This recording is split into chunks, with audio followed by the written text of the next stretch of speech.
You ever been in that situation where there is a passage or a story out of Scripture that comes up over and over and over again, and you just get this hint that you need to look into it more?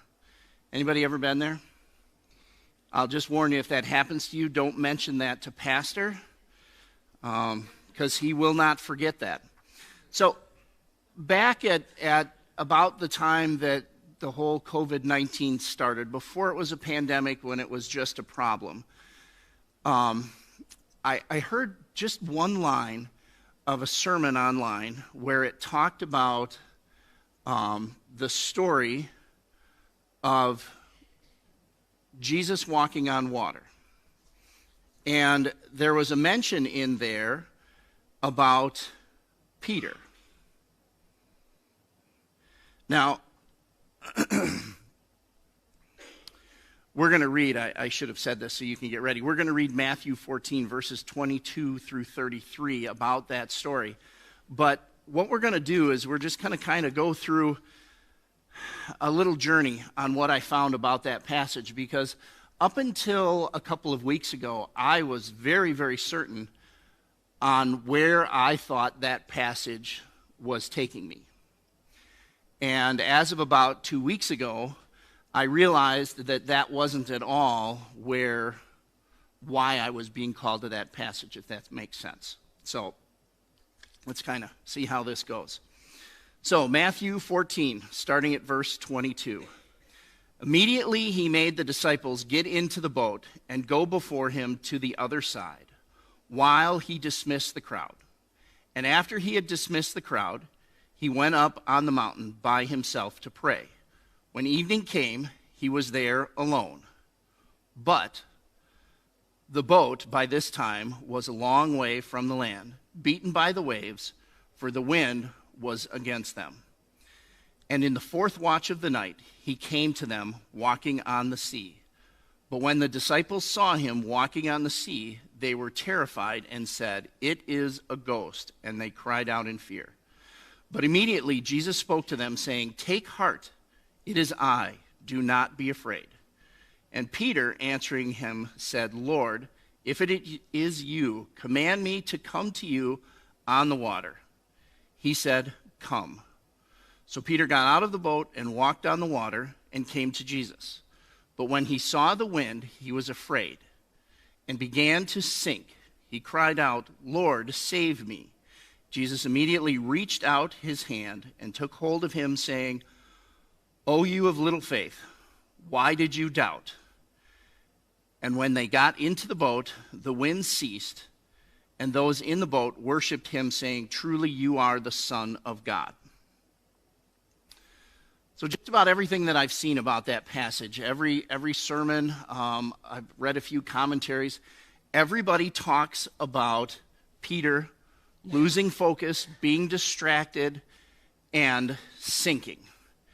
And the message ends up being, keep your focus on Jesus, and that will dictate your outcome. That Peter's lack of focus is the reason that he sank. So, let me give you a 2-minute sermon on that, okay? For those of you that have watched the movie Onward. Anybody watch the movie Onward? Disney, there's not very many hands going up, a couple over there. All right, well, I'll use this one, and then I have another one for the rest of you. In the movie Onward, there's two teenage brothers, okay? They're the Lightfoot brothers. It's Ian and Barley. And they're on this quest. And Ian has to cast a spell to cross a bottomless pit. It almost sounds like a biblical story, doesn't it? And the whole point of this is that he has to have faith in this invisible bridge every single step that he takes, okay? Now, there's the challenge. It's an invisible bridge. Now, for those of you, how many of you have seen Indiana Jones and the Last Crusade?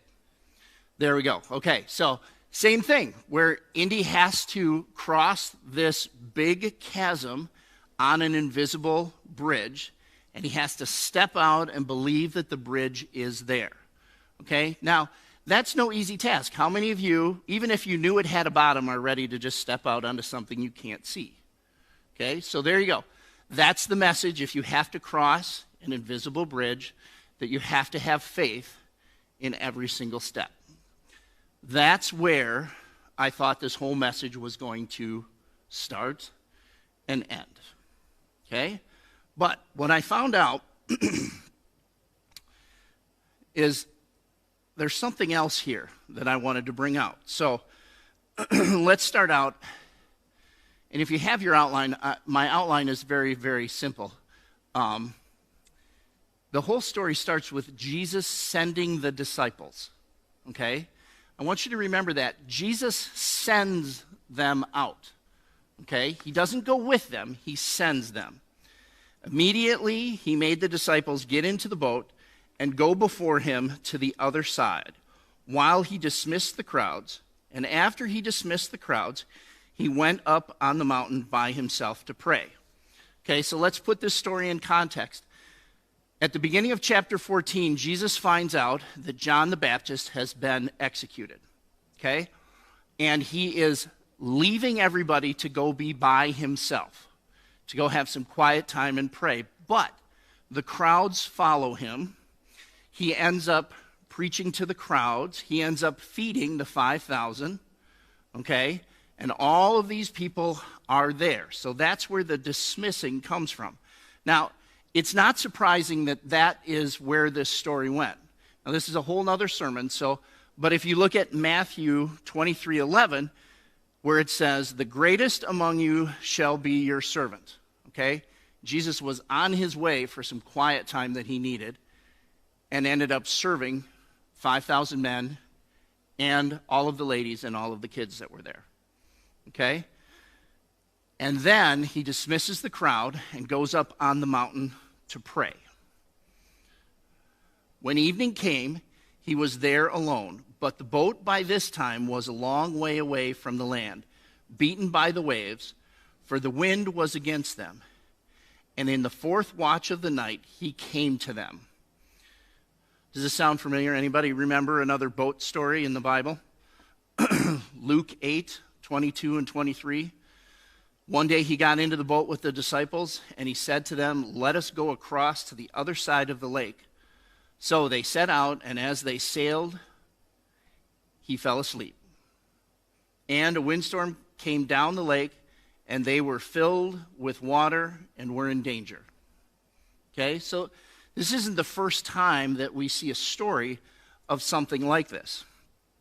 Okay, but I want to point out a couple of things, because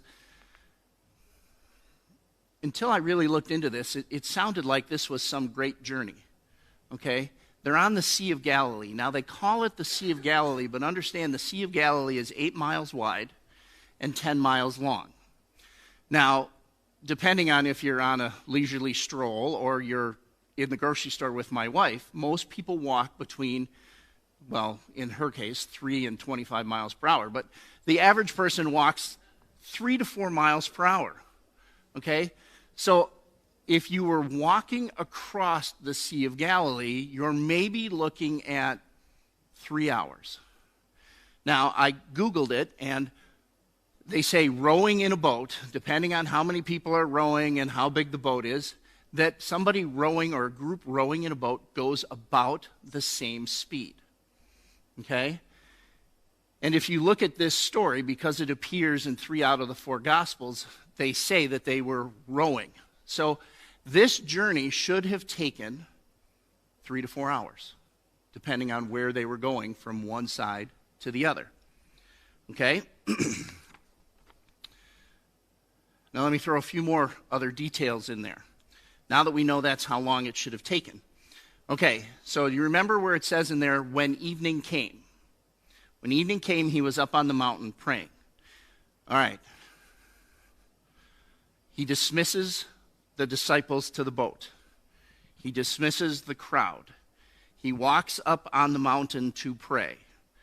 Then we get to 6 o'clock. You with me so far? So maybe there's an hour in there, maybe a little bit longer. Okay, then they talk about he comes to them walking on the water in the fourth watch. Anybody want to guess what the fourth watch of the night is. It's between 3 and 6 o'clock in the morning. It's the darkest part of the night. Okay? So at a bare minimum, you're looking at 9 hours on the water to take a 3-hour journey. And it never says that they're close to the other side when Jesus gets there. Okay? So imagine where the disciples are at right now. Okay? They're exhausted. You know that they are. Just think about what kind of wind and what kind of waves you're going against to even just take a 3-hour trip and make it into 9 or 10, much less still not be done yet. Okay? So they're probably a little bit afraid, probably a lot afraid, right? Okay? And here they are, and they see Jesus coming.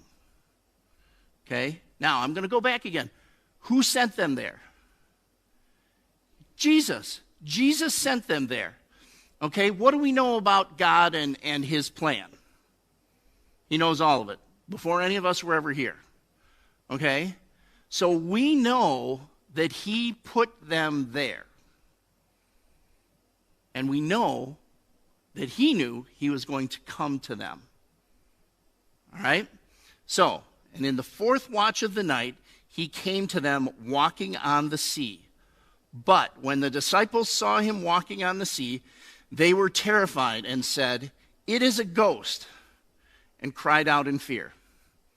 That's pretty much expected, right?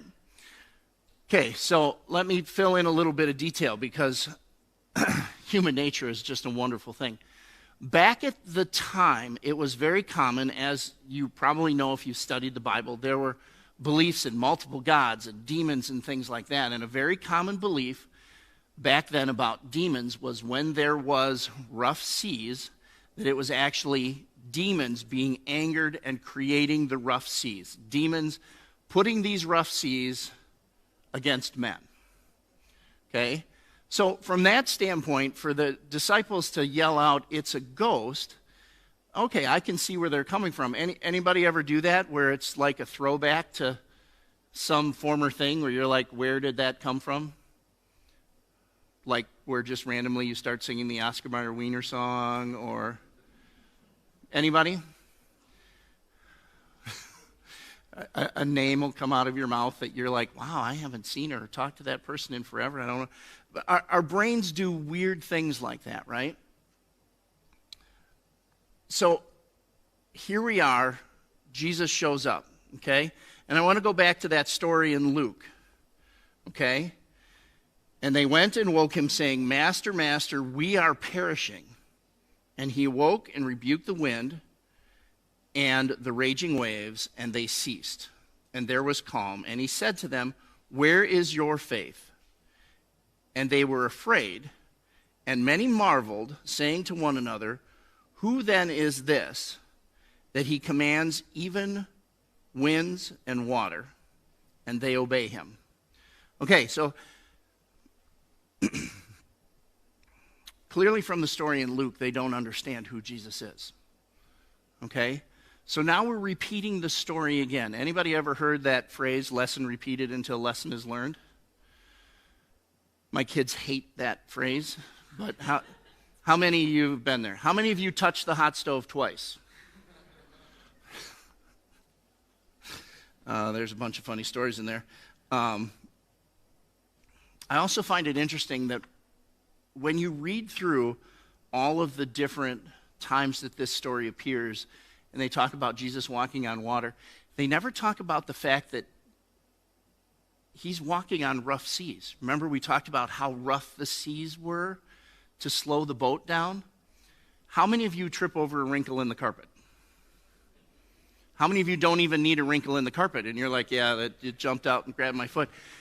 And Jesus is walking across rough seas to come to them. Just walking. Okay? So, if you kind of picture that, this is the situation. Now, does it make sense why they're a little bit like, it's a ghost? But all of a sudden, Jesus is just standing there. Okay, now in this story, he's physically standing there. But I have a question for you. Where is Jesus in your story? I mean, he's not physically standing there. At least he's not in my story. I don't want to jump in on anybody else's story. But in my story, he's not physically standing there.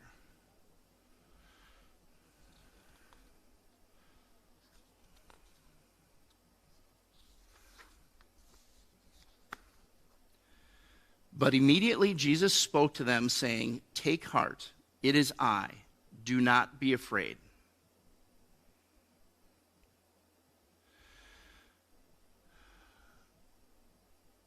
If you happen to watch the latest installment of Ask Anything that Pastor did, he talks about different translations of the Bible. And one of the things he talks about in there is the accuracy of different translations and things like that. I'm not going to go into anything that he said other than to tell you you should be watching that. I would definitely recommend that you watch that. But you'll understand why I'm saying that as I go through some of this. So as we talked about, Matthew, Mark, John all talk about this same story. And in all of those stories, the wording, the stories vary. The story itself doesn't vary. The wording varies a little bit. But all three of them, Jesus identifies himself the exact same way. He says, "It is I." And then tells them not to fear. But he says, "It is I." Now, I don't know if any of you speak Greek. I do not speak Greek. I let my phone try and say some of the Greek words that were in the original translation. I'm not going to try and repeat them for you, because they'll be laughing. But as I went through some of that, one of the things that I found in one of the commentaries is that in the original Greek, which is what would have been spoken at the time, "It is I" also translates into "I am." Now, in the original Greek translation, Jesus in the New Testament says, "I am" lots of times, okay? And when you go back into these three stories in the gospel, the same words are used as in other places where he says, "I am."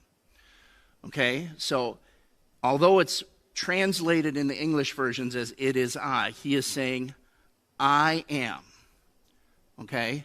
Now, if you think about that, "I am" is used somewhere else in the Bible. In the Old Testament, God announces who he is to Moses in the burning bush, saying, "I am. I am who I am." Okay? Same words in the Old Testament and the New Testament. Okay? So in all of those places, I believe Jesus is identifying himself, but especially here, Jesus is identifying himself, "I am. I am God." Okay? I believe that's what he is saying to the disciples here. Okay? I am God. I am not Jesus, your teacher. I am not Jesus, the guy that you don't really understand who I am. I am God. Okay? So let's keep going.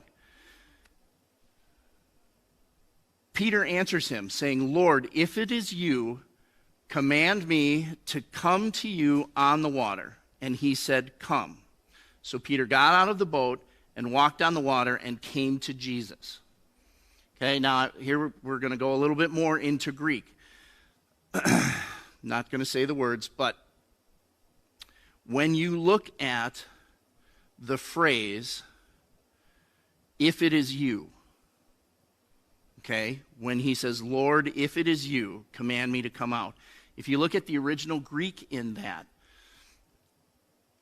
there's, depending on your verb tense, must sound really, really smart here, but it's all written down here. So, depending on the verb tense in the Greek language, there's two translations in what he's saying, okay? One translation is, "if it is you." The other translation basically is, "since it is you."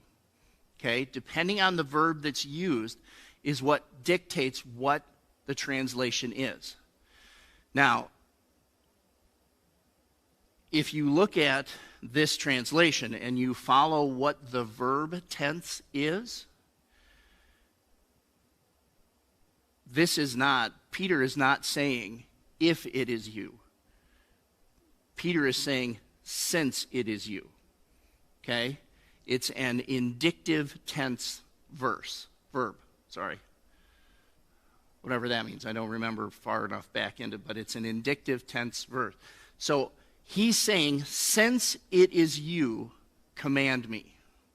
Now, does that not change that whole verse? It's not a question where Peter's saying, hey, if it's you, command me. He's saying, since it's you. And do you remember how how Jesus identified himself? He identified himself as God. So basically what Peter is saying here is, Peter is saying, God, since it is you, command me to come out on the water. Now, for me, when I got to that point, that totally changed the meaning of this. Okay? This isn't, I don't want to say this isn't a thing of faith, because it still is. It's all about faith. It's about faith in things that we don't see.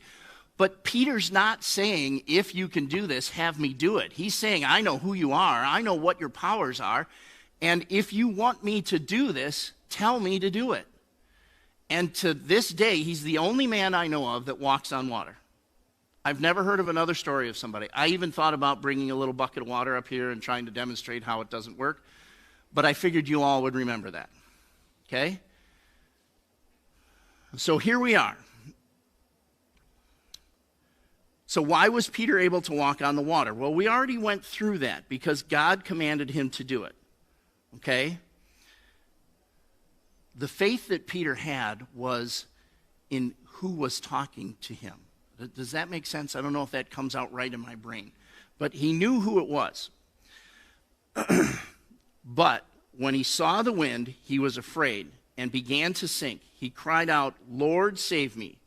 Jesus immediately reached out his hand and took hold of him, saying to him, O you of little faith, why did you doubt?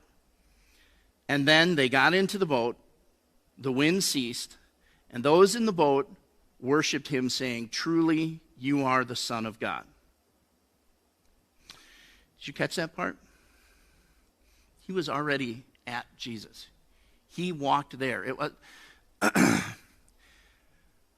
when I step into the water, okay, there is not a slow reaction. Anybody else?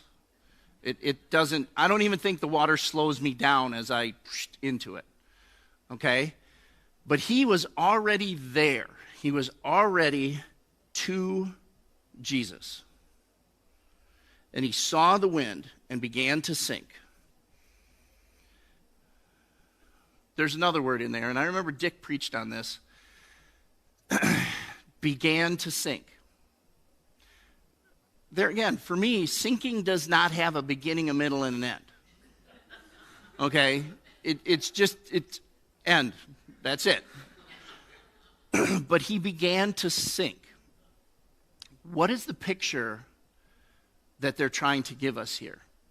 What is the picture that Matthew is writing here? Okay? I want you to think about that, because this whole story defies what we call natural law.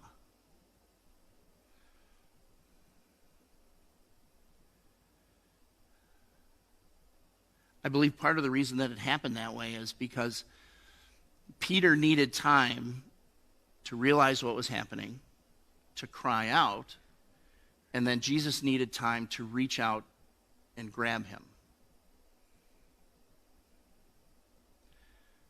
I think that's one of the most important parts of the story, is that this wasn't like that. At least not in the interaction between Peter and Jesus. Now, is it possible it happened that fast? I suppose it is. But in the interaction between the two of them, it happened slow enough for all of this. But I want to talk a little bit about the wind. Does anybody ever see the wind? You can see the effect of the wind. But I don't really think that that this is talking about the true wind and the waves. I think part of what Peter saw, or probably all of what Peter saw, is Peter saw himself. He saw his doubt. Okay? Knowing what I know, knowing what we've kind of gone through about this, I don't believe he was doubting in Jesus. I don't believe he was doubting in the person that called him out of the boat. I don't think he was doubting in his ability to continue and to have him walk on water. I don't think he was doubting in that.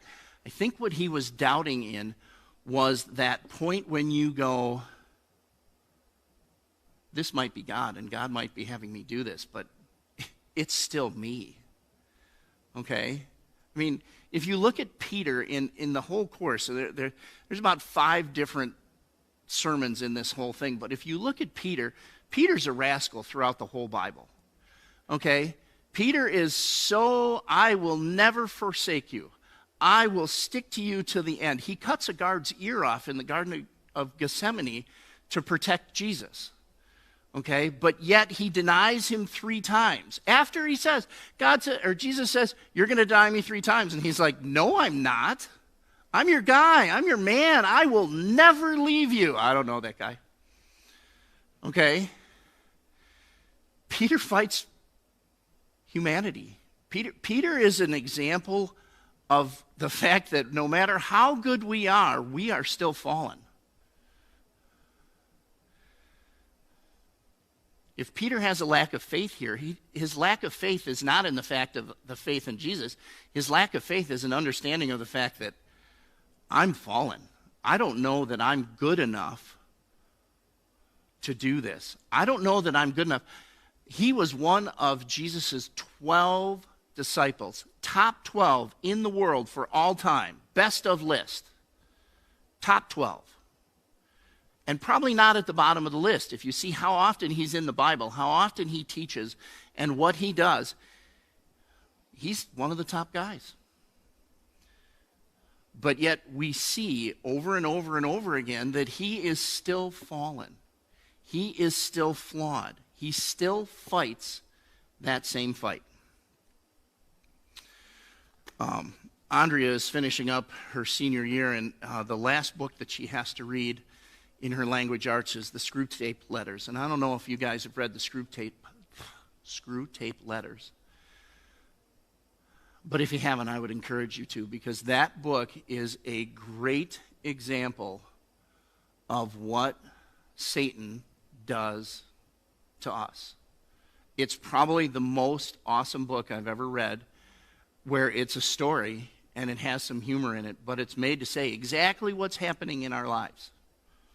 I want to read you a couple of quotes from there. Gratitude looks to the past, and love looks to the present. Fear, avarice, lust, temptation look ahead. That's the part that Peter saw when he was standing at Jesus, is that point ahead, that fear. Here's another one. There is nothing like suspense and anxiety for barricading a human's mind against the enemy. Now remember, in the Screwtape Letters, these are a couple of demons writing letters. Okay, one is kind of a mentor, the other one is a mentee. So when they say the enemy, these are demons talking about God. Make sure you get that in context, otherwise it sounds really bad. Barricading a human's mind against the enemy. He wants men, he being God, wants men to be concerned with what they do. Our business is to keep them thinking about what will happen to them. What he's saying is our business is to keep them thinking about what could go wrong. Oh, you of little faith, why did you doubt? Jesus knew the answer to that. We're fallen. We're broken. It's impossible for us not to doubt. Okay? I'm not standing up here.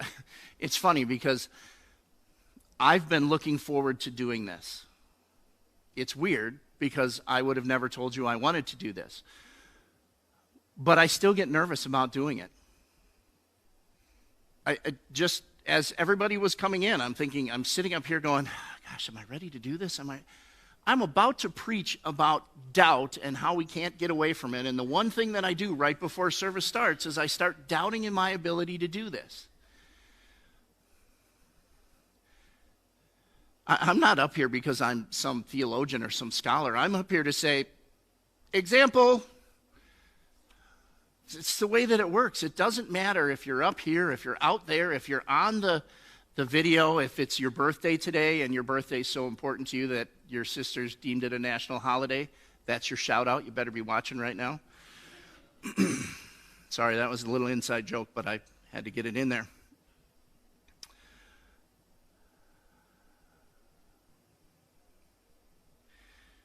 What Jesus is asking Peter when he says, why did you doubt? Is he's not asking Peter, why did you doubt in yourself? He knows the answer to that. What he's asking him is, why did you doubt in me? Why did you doubt in the fact that I had you through this? I think the reason that this verse came to me was with the whole pandemic, and it isn't just the pandemic. Let's face it that right now there is enough craziness going on in the world that we could have spread it out over 10 years, and it still would have been a crazy 10 years. And we're doing it in a matter of months. There's enough craziness going on that we all have doubts. We all don't understand what's going on. It doesn't matter. Sides, no sides, it doesn't really matter. There is enough doubt and confusion going on for everybody. And we're fallen. It's part of our nature is to doubt ourselves. But here's the way it works. This is the way the process, at least the way I think it's supposed to work. And this is where the title comes from. Because in some way, shape, or form, Jesus will, or has commanded you to get out of the boat. And he's going to do it several times. It's not a one-time deal. It's over and over and over and over again. We were created to be in a relationship. Okay? And a relationship is never a one-time thing. A relationship is ongoing. And this relationship was designed to be forever. You start out in a relationship with God. That leads to knowing who he is. When you know who he is, you know where he is. You know that he's there. Now, where is Jesus? I asked this before. Is he physically standing there? No, he's not physically standing there. Does that mean he's up in heaven someplace? That he's not actually here? Is he ever not here? God's creation surrounds us. God said he is in every part of his creation. He sent us the Holy Spirit, okay? The Holy Spirit is here. It's always here. It's never a question of, is Jesus here? Is God here? That is never the question. If we could just dismiss that part from our mind, he's never not here. Once you know that,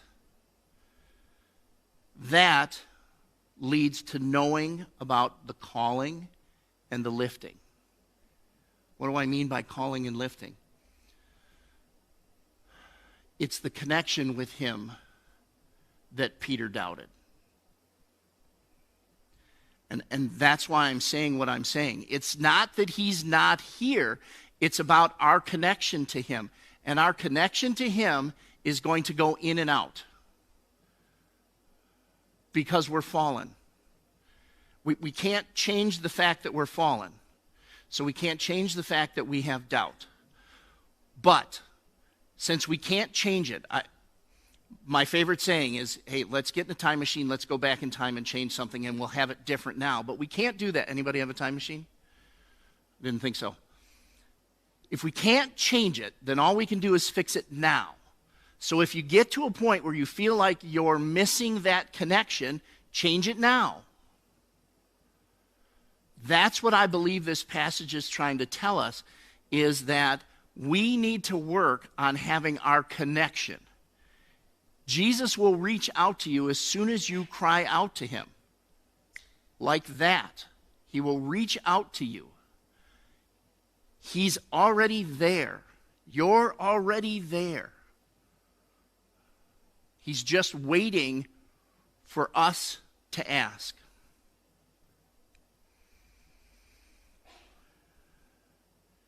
And it ends with saying, truly you are the Son of God.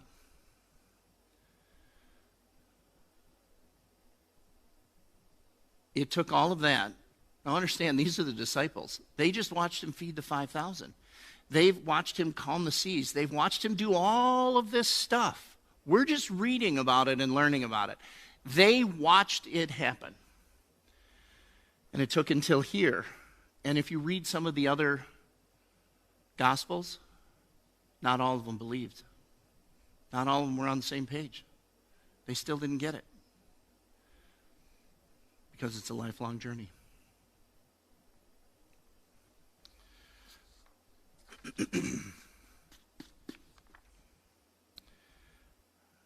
I'm just going to close by saying that